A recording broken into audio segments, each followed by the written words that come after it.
Previously in The Count of Monte Cristo, Chapter 97, The Departure for Belgium. After a commotion, Danglars and his wife isolate themselves, while Eugenie, with her friend Louise, plans their escape. Eugenie reveals her decision to leave with Louise, cutting her hair and dressing as a man. They intend to flee to Belgium and live as musicians, rejecting traditional roles, especially marriage. Louise is initially shocked but agrees to the plan. The chapter ends with their departure, symbolizing Danglars losing his daughter forever. Chapter 98. The Bell and Bottle Tavern. And now, let us leave Mademoiselle Danglars and her friend pursuing their way to Brussels, and return to poor Andrea Cavalcanti, so inopportunely interrupted in his rise to fortune. Notwithstanding his youth, Master Andrea was a very skilful and intelligent boy. We have seen that on the first rumour which reached the salon, he had gradually approached the door, and crossing 2 or 3 rooms, at last disappeared. But we have forgotten to mention one circumstance, which nevertheless ought not to be omitted. In one of the rooms he crossed, the trousseau of the bride-elect was on exhibition.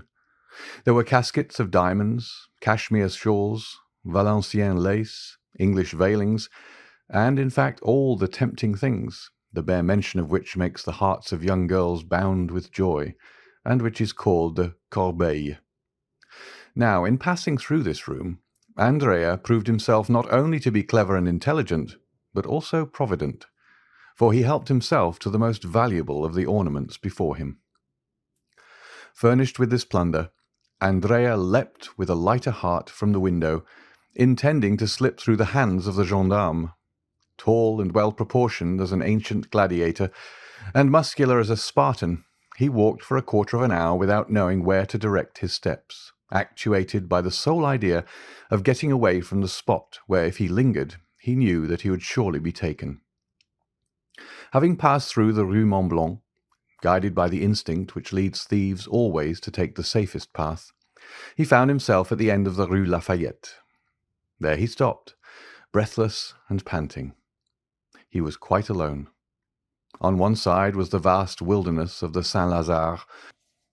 On the other, Paris enshrouded in darkness. "Am I to be captured?" he cried. "No, not if I can use more activity than my enemies. My safety is now a mere question of speed." At this moment he saw a cab at the top of the Faubourg Poissonnière. The dull driver, smoking his pipe, was plodding along towards the limits of the Faubourg Saint-Denis, where no doubt he ordinarily had his station. "Ho, friend!" said Benedetto. "What do you want, sir?" asked the driver. "Is your horse tired?" "Tired?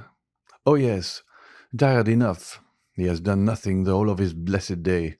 4 wretched fares and 20 sous over, making in all 7 francs, are all that I have earned, and I ought to take 10 to the owner." "Will you add these 20 francs to the 7 you have?" "With pleasure, sir. 20 francs are not to be despised. Tell me what I am to do for this." "A very easy thing, if your horse isn't tired." "I tell you, he'll go like the wind. Only tell me which way to drive." "Towards the Louvre." "I know the way. You get good sweetened rum over there." "Exactly so. I merely wish to overtake one of my friends with whom I am going to hunt tomorrow at Chapelle-en-Savel. He should have waited for me here with a cabriolet till 11:30. It is 12, and tired of waiting, he must have gone on." "It is likely." "Well, will you try and overtake him?" "Nothing I should like better." "If you do not overtake him before you reach Bourget, you shall have 20 francs. If not before Louvre, 30. "And if we do overtake him?" 40, said Andrea after a moment's hesitation, at the end of which he remembered that he might safely promise. "That's all right," said the man. "Hop in and we're off. Whoop-la!" Andrea got into the cab, which passed rapidly through the Faubourg Saint-Denis, along the Faubourg Saint-Martin, crossed the barrier, and threaded its way through the interminable Villette.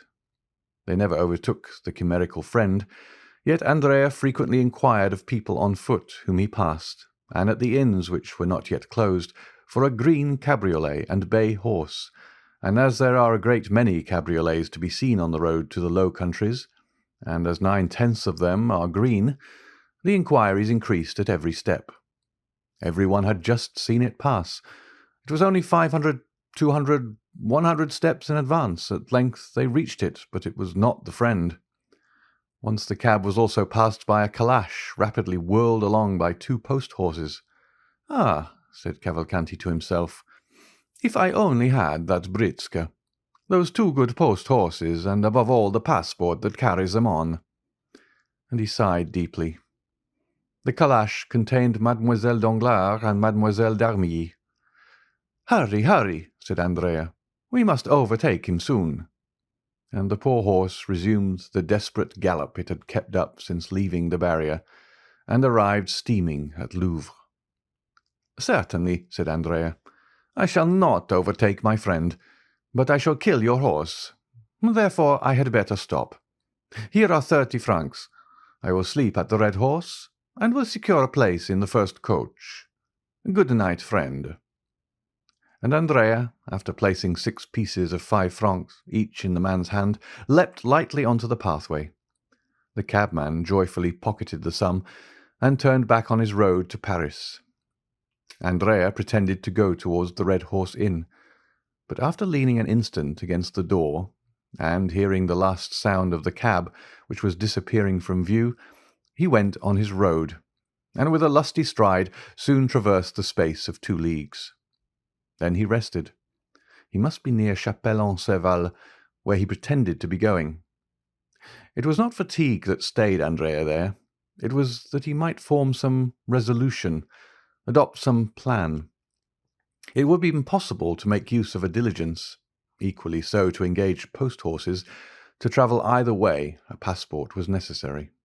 It was still more impossible to remain in the department of the Oise, one of the most open and strictly guarded in France. This was quite out of the question, especially to a man like Andrea, perfectly conversant with criminal matters. He sat down by the side of the moat, buried his face in his hands, and reflected. 10 minutes after he raised his head, his resolution was made.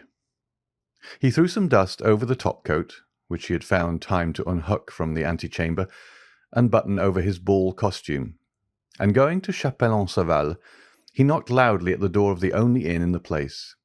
The host opened. "My friend," said Andrea, "I was coming from Montfontaine to Senlis, when my horse, which is a troublesome creature, stumbled and threw me. I must reach Compiègne tonight, or I shall cause deep anxiety to my family. Could you let me hire a horse of you?" An innkeeper has always a horse to let, whether it be good or bad. The host called the stable-boy and ordered him to saddle Whitey. Then he awoke his son, a child of 7 years, whom he ordered to ride before the gentleman and bring back the horse. Andrea gave the innkeeper 20 francs, and in taking them from his pocket dropped a visiting card. This belonged to one of his friends at the Café de Paris, so that the innkeeper, picking it up after Andrea had left, was convinced that he had let his horse to the Count of Mauléon, 25 Rue Saint-Dominique, that being the name and address on the card. Whitey was not a fast animal, but he kept up an easy, steady pace. In 3 hours and a half, Andrea had traversed the 9 leagues which separated him from Compiègne, and 4 o'clock struck as he reached the place where the coaches stop. There's an excellent tavern at Compiègne, well remembered by those who have ever been there. Andrea, who had often stayed there in his rides about Paris, recollected the Bell and Bottle Inn. He turned around, saw the sign by the light of a reflected lamp, and having dismissed the child, giving him all the small coin he had about him, he began knocking at the door, very reasonably concluding that having now 3 or 4 hours before him, he had best fortify himself against the fatigues of the morrow by a sound sleep and a good supper. A waiter opened the door. "My friend," said Andrea, "I have been dining at Saint-Jean-au-Bois, and expected to catch the coach which passes by at midnight. But like a fool, I have lost my way and have been walking for the last 4 hours in the forest. Show me into one of those pretty little rooms which overlook the court, and bring me a cold fowl and a bottle of Bordeaux." The waiter had no suspicions. Andrea spoke with perfect composure. He had a cigar in his mouth and his hands in the pocket of his top-coat. His clothes were fashionably made, his chin smooth, his boots irreproachable. He looked merely as if he had stayed out very late, that was all. While the waiter was preparing his room, the hostess arose. Andrea assumed his most charming smile, and asked if he could have number 3, which he had occupied on his last stay at Compiègne. Unfortunately, number 3 was engaged by a young man who was travelling with his sister. Andrea appeared in despair, but consoled himself when the hostess assured him that number 7, prepared for him, was situated precisely the same as number 3, and while warming his feet and chatting about the last races at Chantilly, he waited until they announced his room to be ready. Andrea had not spoken without cause of the pretty rooms looking out upon the court of the Bell Tavern, which, with its triple galleries like those of a theatre, with the jessamine and clematis twining round the light columns, forms one of the prettiest entrances to an inn that you can imagine. The fowl was tender, the wine old, the fire clear and sparkling, and Andrea was surprised to find himself eating with as good an appetite as though nothing had happened. Then he went to bed, and almost immediately fell into that deep sleep which is sure to visit men of 20 years of age, even when they are torn with remorse. Now, here we are obliged to own that Andrea ought to have felt remorse, but that he did not. This was the plan which had appealed to him to afford the best chance of his security. Before daybreak he would awake, leave the inn after rigorously paying his bill, and reaching the forest he would, under pretence of making studies in painting, test the hospitality of some peasants, procure himself the dress of a woodcutter and a hatchet, casting off the lion skin to assume that of the woodman. Then, with his hands covered with dirt, his hair darkened by means of a leaden comb, his complexion embrowned with a preparation for which one of his old comrades had given him the recipe, he intended by following the wooded districts to reach the nearest frontier, walking by night and sleeping in the day in the forests and quarries, and only entering inhabited regions to buy a loaf from time to time. Once past the frontier, Andrea proposed making money of his diamonds, and by uniting the proceeds to 10 banknotes he always carried about with him in case of accident, he would then find himself possessor of about 50,000 livres, which he philosophically considered as no very deplorable condition after all. Moreover, he reckoned much on the interest of the Danglars to hush up the rumour of their own misadventures. These were the reasons which, added to the fatigue, caused Andrea to sleep so soundly. In order that he might awaken early, he did not close the shutters, but contented himself with bolting the door and placing on the table an unclasped and long-pointed knife, whose temper he well knew, and which was never absent from him. About 7 in the morning, Andrea was awakened by a ray of sunlight, which played warm and brilliant upon his face. In all well-organized brains the predominating idea, and there always is one, is sure to be the last thought before sleeping, and the first upon waking in the morning. Andrea had scarcely opened his eyes when his predominating idea presented itself, and whispered in his ear that he had slept too long. He jumped out of bed and ran to the window. A gendarme was crossing the court. A gendarme is one of the most striking objects in the world, even to a man void of uneasiness, but for one who has a timid conscience, and with good cause too, the yellow, blue, and white uniform is really very alarming. "Why is that gendarme here?" asked Andrea of himself. Then all at once he replied with that logic which the reader has doubtless remarked in him. "There is nothing astonishing in seeing a gendarme at an inn. Instead of being astonished, let me dress myself." And the youth dressed himself with a facility his valet de chambre had failed to rob him of during the 2 months of fashionable life he had led in Paris. "Now then," said Andrea, while dressing himself. "I'll wait till he leaves, and then I'll slip away." And saying this, Andrea, who had now put on his boots and cravat, stole gently to the window, and a second time lifted up the muslin curtain. Not only was the first gendarme still there, but the young man now perceived a second yellow, blue, and white uniform at the foot of the staircase, the only one by which he could descend, while a third, on horseback, holding a musket in his fist, was posted as a sentinel at the great street door which alone afforded the means of egress. The appearance of the third gendarme settled the matter, for a crowd of curious loungers was extended before him, effectually blocking the entrance to the hotel. "They're after me," was Andrea's first thought. "The devil!" A pallor overspread the young man's forehead, and he looked around him with anxiety. His room, like all those on the same floor, had but one outlet to the gallery in the sight of everybody. "I am lost," was his second thought, and indeed, for a man in Andrea's situation, an arrest meant the assizes, trial, and death. Death without mercy or delay. For a moment he convulsively pressed his head within his hands, and during that brief period he became nearly mad with terror. But soon a ray of hope glimmered in the multitude of thoughts which bewildered his mind, and a faint smile played upon his white lips and pallid cheeks. He looked around and saw the objects of his search upon the chimney-piece. They were a pen, ink, and paper. With forced composure he dipped the pen in the ink and wrote the following lines upon a sheet of paper. "I have no money to pay my bill, but I am not a dishonest man. I leave behind me as a pledge this pin worth 10 times the amount. I shall be excused for leaving at daybreak, for I was ashamed." He then drew the pin from his cravat and placed it on the paper. This done, instead of leaving the door fastened, he drew back the bolts and even placed the door ajar, as though he had left the room, forgetting to close it, and slipping into the chimney, like a man accustomed to that kind of gymnastic exercise, having effaced the marks of his feet upon the floor, he commenced climbing the only opening which afforded him the means of escape. At this precise time the first gendarme Andrea had noticed walked upstairs, preceded by the commissary of police, and supported by the second gendarme, who guarded the staircase and was himself reinforced by the one stationed at the door. Andrea was indebted for this visit to the following circumstances.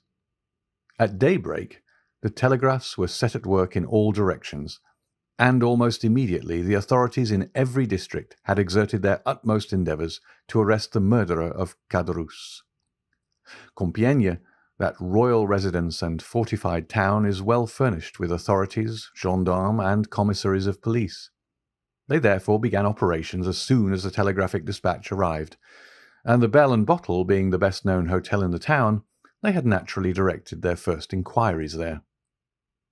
Now, besides the reports of the sentinels guarding the Hôtel de Ville, which is next door to the Bell and Bottle, it had been stated by others that a number of travellers had arrived during the night.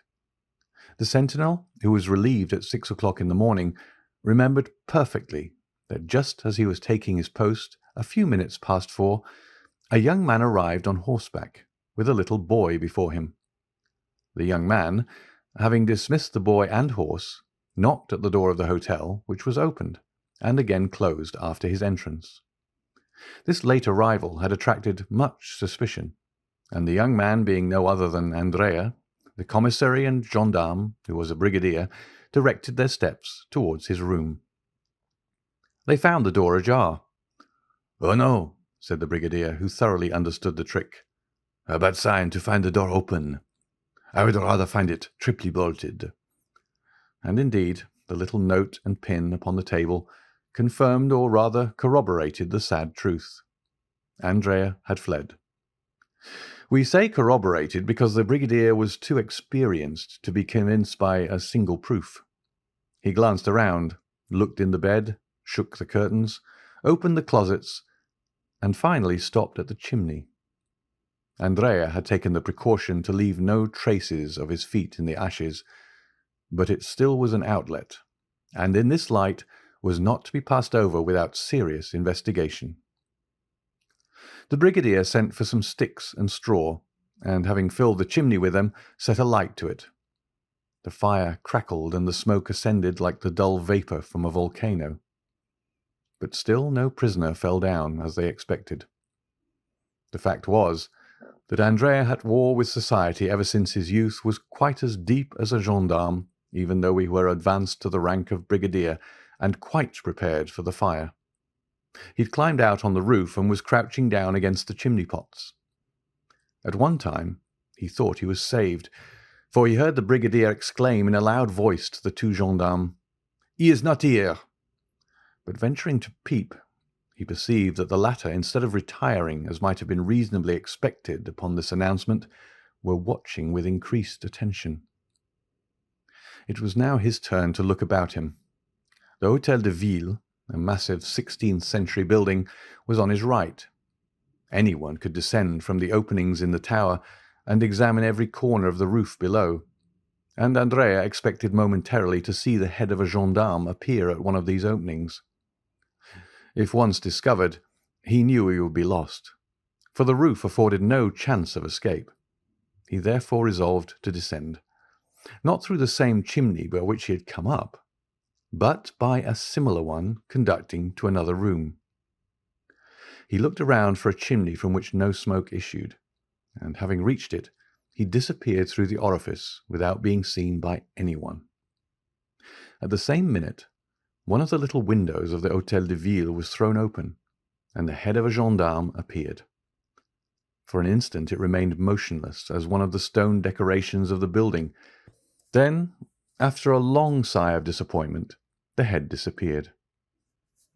The brigadier, calm and dignified as the law he represented, passed through the crowd without answering the 1,000 questions addressed to him, and re-entered the hotel. "Well?" asked the two gendarmes. "Well, my boys," said the brigadier, "the brigand must really have escaped early this morning.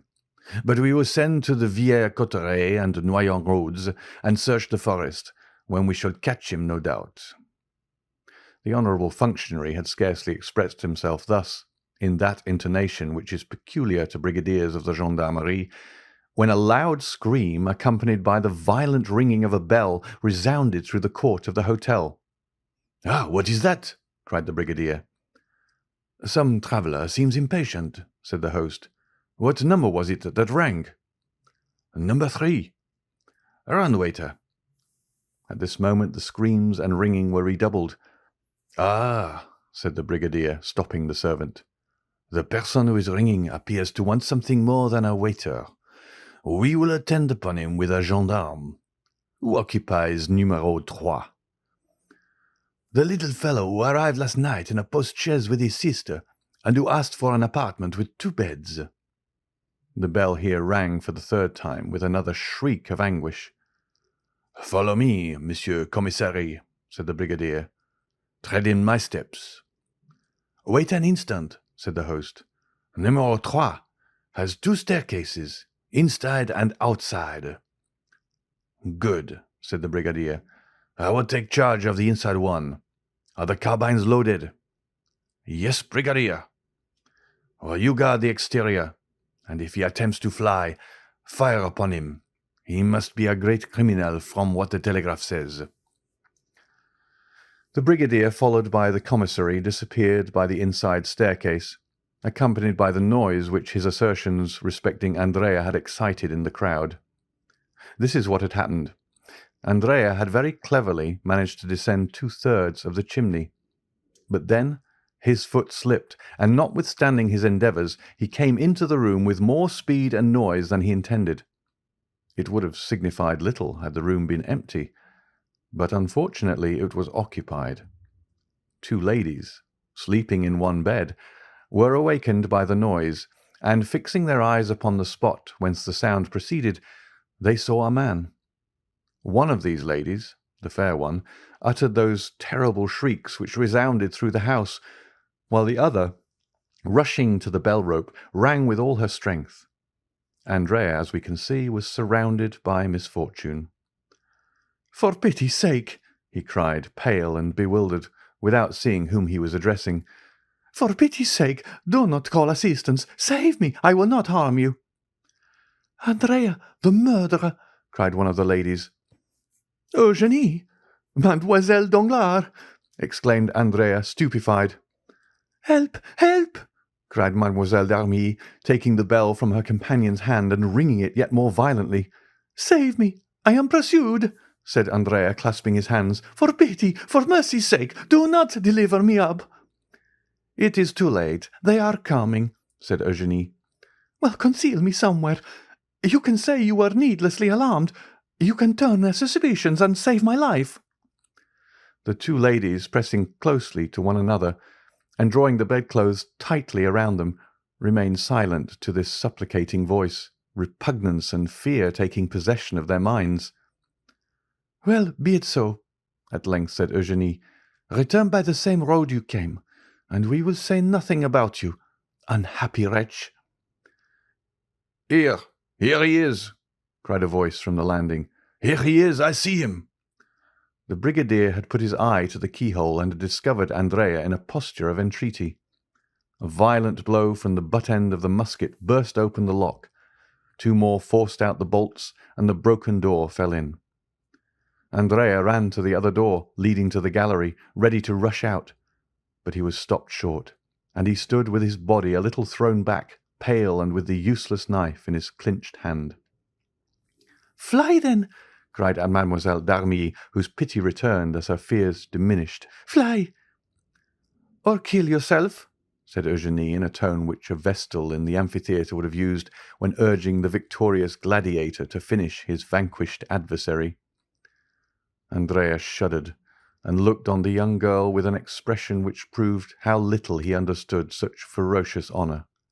"Kill myself?" he cried, throwing down his knife. "Why should I do so?" "Why, you said," answered Mademoiselle Danglars, "that you would be condemned to die like the worst criminals." "Bah!" said Cavalcanti, crossing his arms. "One has friends." The brigadier advanced to him, sword in hand. "Come, come," said Andrea. "Sheath your sword, my fine fellow. There is no occasion to make such a fuss, since I give myself up." And he held out his hands to be manacled.